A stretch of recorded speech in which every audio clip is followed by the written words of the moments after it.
맞추니. 아멘. 네, 아침에 나오는데 새벽 공기가 좀 더 차가워진 것 같이 기분 탓인지 모르겠는데 그렇네요. 오늘 하나님의 말씀이 우리를 따뜻하게 덮어주실 수 있기를 바랍니다. 오늘 말씀의 이제 주제는 아버지께입니다. 누가복음 15장의 주제는 잃은 것이라 그랬거든요.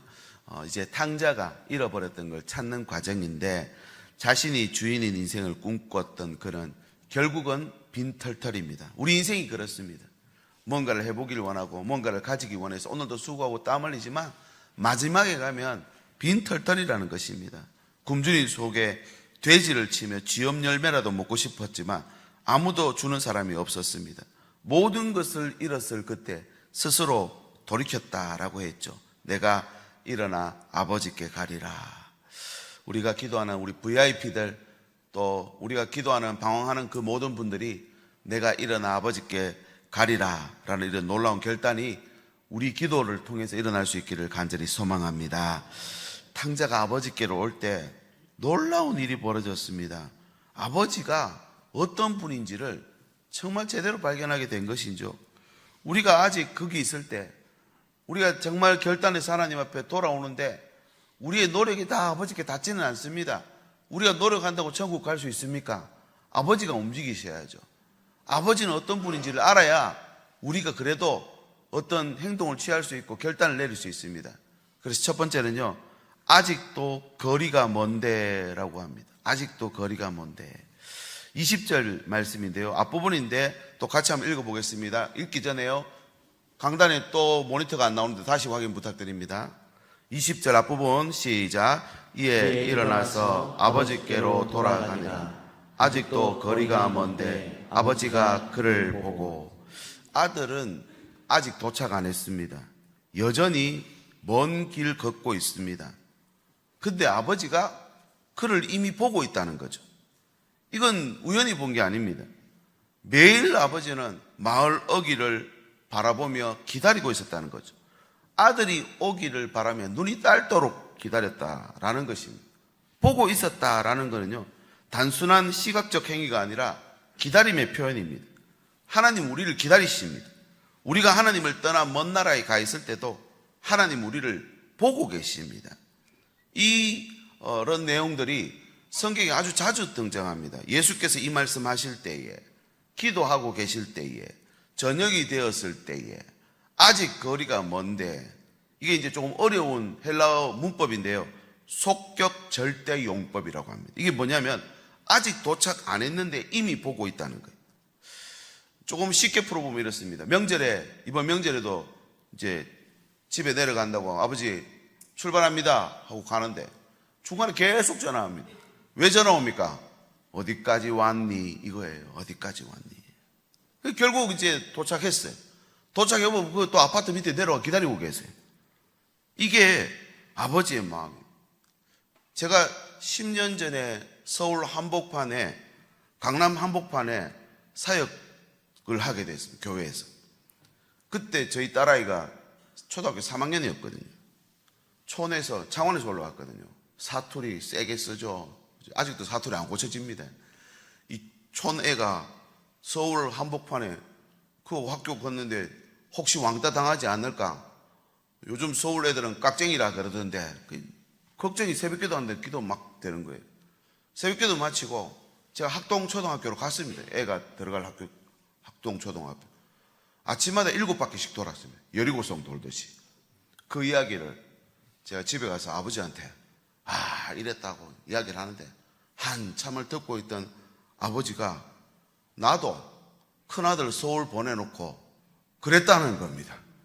마음이 어땠겠느냐 이러는 것입니다. 그때 제가 깨달았습니다. 우리 애가 소중한 만큼 아버지께 나도 소중한 존재라는 거죠. 이게 부모님의 마음입니다. 이것이 은혜의 시작입니다. 우리가 방황하며 실패해도 하나님의 시선은요, 거두지 않으십니다. 회개는 인간이 하나님을 발견하는 사건이 아니라 하나님이 우리를 먼저 보고 계셨다는 것을 깨닫는 시간입니다. 무언가가 문제가 해결되고 모자르고 부족한 게 채워져서 은혜가 아니라 하나님이 그 상황 가운데도 나를 안고 업고 계신다는 사실을 깨달을 때, 목자의 손에 상처가 나고 온몸에 먼지투성이가 되고 어깨에 양이 메어져 있습니다. 양 마음이 어땠을까요? 아이고, 내 때문에 손에도 상처가 나고 아버지 목자의 이 몸이 다 더럽혀졌구나. 아니요, 안도의 숨을 내쉴 뿐입니다. 아이고, 죽을 뻔했는데 겨우 살았네. 그러고 집에 돌아오는 거예요. 여러분, 아버지는 이미 아십니다. 아들이 지금 아직 잘못 고백 안 했잖아요. 아직 무릎도 안 꿇었습니다. 그런데 먼저 얼마나 힘들었는지, 얼마나 고민하고 있었는지 나보다 더 아파하십니다. 여러분, 이게 복음입니다. 하나님은 우리가 멀리 있을 때에도 여전히 우리를 향한 마음과 시선을 떼지 않으십니다. 혹시 우리의 마음이 하나님과 좀 멀어진 분이 계십니까? 꼭 기억하십시오. 지금 하나님이 나를 보고 계십니다. 내가 느끼지 못해도 하나님은 나의 발걸음을 주목하고 계십니다. 내 자녀를 애지중지하는 만큼 하나님도 나를 그만큼 애지중지하십니다. 노심초사, 오매불망, 오늘 또 당신의 발걸음이 돌아오기만 기다리고 있다는, 받아주실까? 용서해 주실까? 그러면 당연합니다. 돌아오기만 하면 됩니다. 이솝 우화에 이런 얘기가 있습니다. 청개구리가 하도 말을 안 들으니까 엄마가 죽을 때 강가에 묻어라 이랍니다. 왜요? 하도 반대로 하니까 강가에 묻어라 하면은 산에 묻어줄 줄 알고, 그런데 청개구리는 마지막 엄마 부탁이니까 어디 묻습니까? 강가에 묻습니다. 그래서 오늘 또 비만 오면 개구리는 그렇게도 엄마 무덤 떠내려갈까봐 울고 앉아있다. 마음이 와닿는 얘기 아니십니까? 여러분, 저도 어릴 때 집에서 딱 한 번 쫓겨나 본 적이 있어요. 내복바람으로. 근데 그때 생각해 보면 왜 내복바람으로 쫓아냈을까? 옷을 입혀가 보내야 가지. 멀리 가지 말라고. 너무 멀리 떨어지지 말라고. 이게 부모의 마음입니다. 집 나간 자녀를 기다리는 부모의 마음은 전화벨만 울려도, 카톡 이 소리만 들어도, 부재중 표시만 있어도 혹시 전화했나? 혹시 무슨 일 있었는 거 아닌가? 이게 부모 마음 아닙니까? 우리 다 같은 마음이시죠. 오늘도 현관문 열고 엄마, 아빠 하며 들어오기를 기다리는 마음이 우리 하나님 아버지의 마음이다. 하나님은 지금도 방황하는 그 자녀들이 돌아오기만 기다린다. 이것이 아직 거리가 먼데 봤다는 말입니다.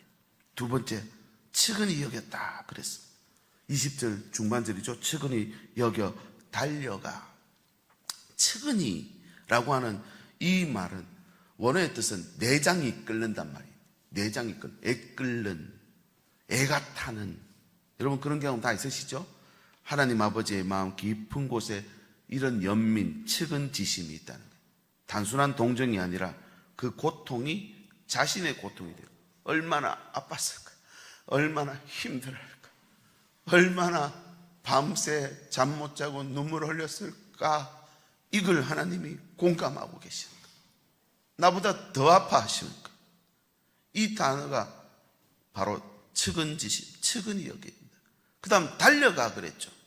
고대 유대 사회에서 집안의 어른은 뛰지 않습니다.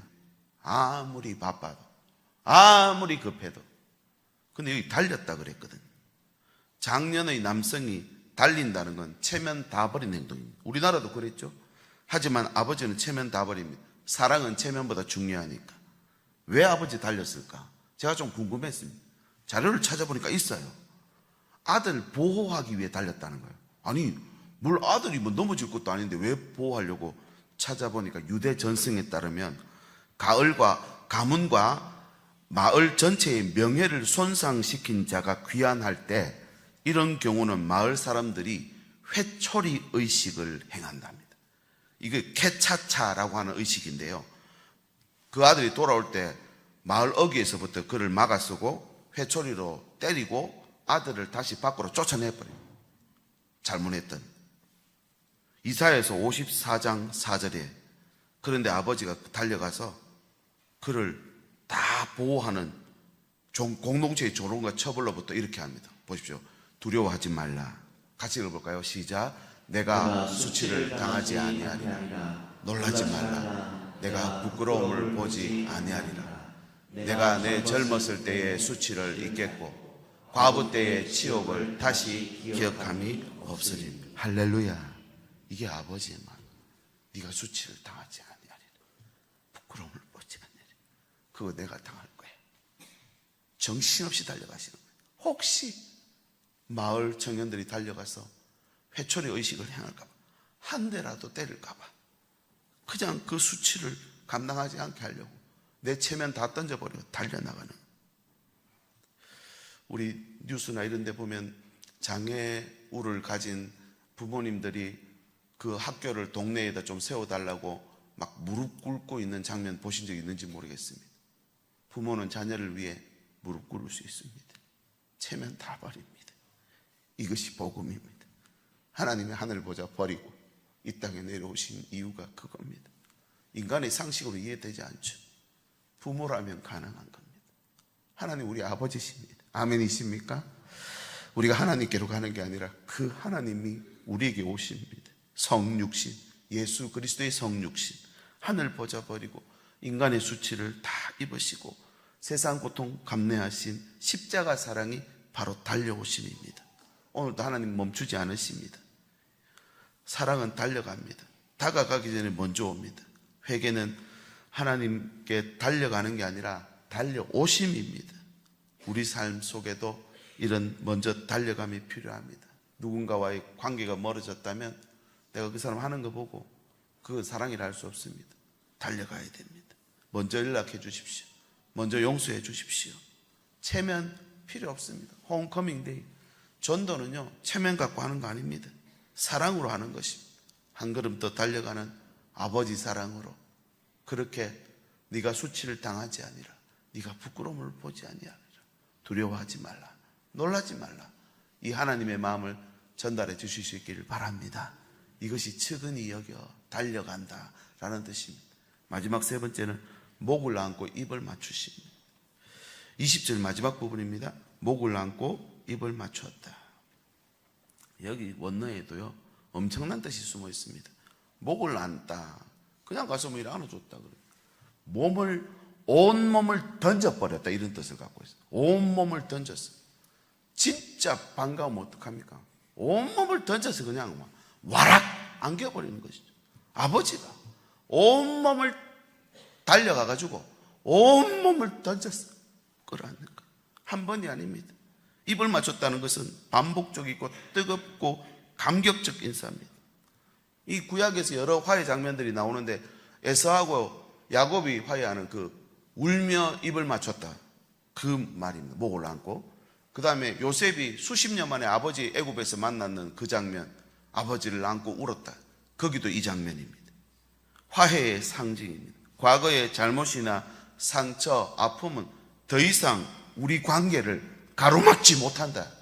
이게 입맞춤, 안고 입맞춤. 아버지는 아들이 무릎 꿇고 고백하기도 전에 안아버렸습니다. 지금 당자는 아버지, 내가 죄를 지었습니다.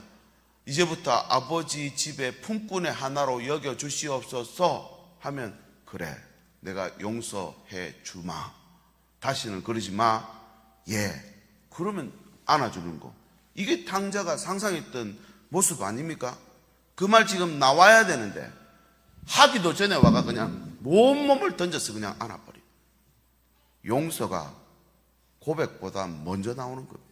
이게 속격 절대용법입니다. 속격 절대용법. 사랑이 먼저고 회개는 나중입니다. 이게 아버지 마음이에요. 이게 복음입니다. 회개했으니 용서해 주는 게 아니라 먼저 우리를 사랑하셨으니 십자가의 죽으심으로 우리에 대한 사랑을 확증하셨다고 그랬잖아요. 사실 용서가 회개의 원인이 됩니다. 그래서요, 여러분, 우리가 하나님 앞에 은혜가 되고 하나님이 왜 이 구원이 선물이 되느냐 하면은 하나님이 용서했다는 걸 깨닫게 되면 그게 은혜인 줄 알게 되는 거죠. 그러니까 용서가 회개의 원인이 되어버립니다. 가서 용서해주면 회개한다가 아니라 용서했으니까 돌아가는 거예요. 인간의 고백이 구원의 조건이 아니라 하나님의 안아주심이 구원의 근거입니다. 다 들어보고 정황 봐서 용서해 줄만 해서 용서해 준 게 아니라 이 말 입에서 나오기도 전에 그냥 와락 알아버리시. 십자가는요, 온 세상을 안으신 하나님의 사랑입니다. 그럼 우리도 이 복음 가지고 가야죠. 가족, 교회, 또 관계, 여러분 이런 상황 속에서 깨지고 갈등이 생길 때 있습니다. 먼저 여러분 손을 내미시고 안아주시고, 하나님의 사랑은 이런 거 더 이상 너하고 나 사이에 문제 안 된다 라는 마음으로 손을 내밀어 주실 수 있기를 바랍니다. 이것이 아버지의 사랑입니다. 말씀을 정리해 보겠습니다. 아버지 사랑은 다함이 없습니다. 끝이 없습니다. 보고 달려가서 안고 측은히 여기시며 온몸을 던져 나를 안으십니다. 이게 사랑의 폭발입니다. 기다림이 행동으로, 연민이 포옹으로, 또 포옹이 회복으로. 아들은 멀리 있지만 여전히 보고 계셨고, 아들은 부끄러웠지만 하나님이 대신 그 수치를, 조롱을 다 걷어내 버리시고 나를 안아버립니다. 빨리 갖고 와라, 빨리. 하인들한테 빨리 옷 갈아입히고 빨리 신발 갈아 신기고, 가락시 빨리 본인 거 빼서 바로 끼웠지 않을까요? 동네 사람 보고 그 회초리 의식할까봐 빨리. 이게 아버지 마음이에요. 오늘 우리가 그런 마음으로 같이 기도하면 좋겠습니다. 하나님, 우리가 하나님께로 더 가까이